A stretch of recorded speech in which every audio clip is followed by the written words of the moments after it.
সকালে গরম ভাতের সাথে ধনেপাতার চাটনি হলে খাওয়ার স্বাদটা যেন বহুগুণে বেড়ে যায়। আসলে বাড়ির ছাদে বেশ কিছু ধনেপাতা হয়েছে, আর তার জন্যই মনে হয় মনটা বেশ কিছুদিন থেকে ধনেপাতার চাটনি খাওয়ার জন্য কেমন কেমন করছে।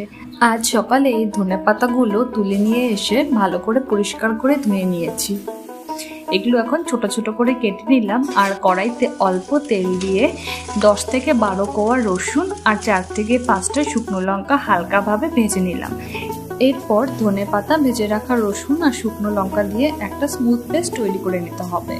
তারপর আবার কড়াইতে সামান্য সর্ষের তেল দিয়ে কালো জিরে সোমবার দিয়ে দিলাম। এরপর সেই স্মুথ পেস্টটা কড়াইতে ঢেলে দিলাম। পরিমাণ মতো নুন আর হলুদ দিয়ে কন্টিনিউয়াসলি নাড়াচাড়া করতে হবে।